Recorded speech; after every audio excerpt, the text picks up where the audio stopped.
বন বিভাগের উদ্যোগে অরণ্য সপ্তাহ উদযাপন উপলক্ষে বৃক্ষরোপণ ও সাংস্কৃতিক অনুষ্ঠান রবিবার ইটাহারের বানবোল উচ্চ বিদ্যালয় প্রাঙ্গণে উত্তর দিনাজপুর জেলা বন বিভাগের উদ্যোগে অরণ্য সপ্তাহ পালনে বর্ণাঢ্য শোভাযাত্রা, ট্যাবলো ও সাংস্কৃতিক অনুষ্ঠানের আয়োজন করা হয়। সমগ্র অনুষ্ঠানে উপস্থিত ছিলেন বন বিভাগের চোপড়া রেঞ্জের ডিএফও দাওয়া সাংমু শেরপা, রায়গঞ্জ রেঞ্জের প্রমিকা লামা, সঞ্জীব সাহা, কুলিক রেঞ্জের মধুমিতা পাত্র প্রমুখ আধিকারিকগণ। অরণ্য সপ্তাহ উপলক্ষে বিদ্যালয় প্রাঙ্গণে বৃক্ষরোপণ ও সুসজ্জিত ট্যাবলোর সূচনা করা ছাড়াও সাংস্কৃতিক অনুষ্ঠানের আয়োজন করার পাশাপাশি অরণ্য সপ্তাহ উপলক্ষে বিশেষ আলোচনা সভারও ব্যবস্থা করা হয়। বন বিভাগের আধিকারিকরা ওই আলোচনা সভায় অংশগ্রহণ করেন। দেখুন বিস্তারিত। ইটাহার থেকে মাসুদ রানার রিপোর্ট, খবরিয়া নিউজ।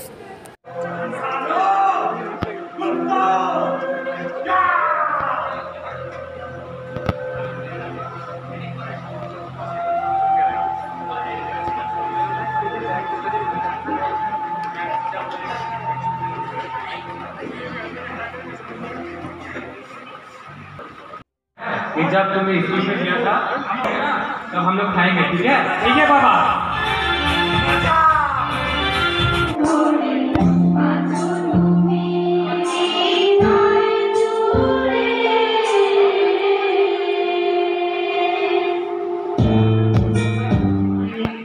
আছে আর অন্যান্য স্কুল থেকে আমাদের সাথে আমি সবাই যারা আছে সবাইকে আমি আমার নমস্কার আর আন্তরিক শুভেচ্ছা জানাচ্ছি। আর এই বন মহোৎসবটা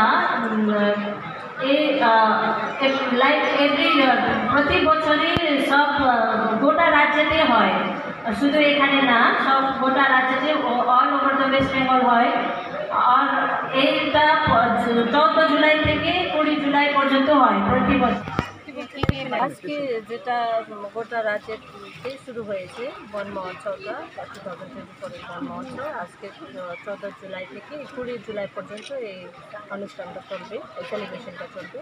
এই পুরা উইকে আমরা গ্রাম থেকে শুরু করে শহর পর্যন্ত আমরা বেশি বেশি করে চারা লাগানোর চেষ্টা করি। আর শুধু এখানে না, পুরো গোটাই রাজ্যেতে হচ্ছে।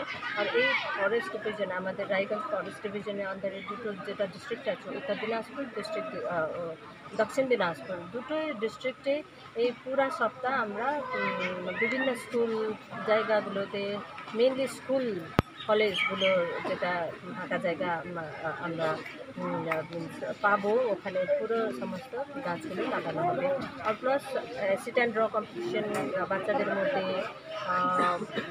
ডিবেট কম্পিটিশন, এই অন্যান্য অনেক ধরনের অ্যাওয়ারনেস প্রোগ্রামটা আমরা করবো আমরা এই পুরো উইকটা। এটা মেন আজকে অনুষ্ঠান ইনঅগ্রেশন প্রোগ্রামটা হলো। এখানে আমাদের ডিফারেন্ট স্কুল থেকে ছাত্রীরা আর শিক্ষিকারা আসছিলেন, আর ওনাদের পক্ষ থেকে অনেক ভালো অ্যাওয়ারনেস প্রোগ্রামটা এখানে দিলে। নাটক ছিল, গান ছিল, ডান্স, নাচ ছিল। এই মাধ্যমে দিয়ে সচেতনা করার জন্য একটা চেষ্টা করা হলো, পর্যাবরণকে কীভাবে রক্ষা করবে।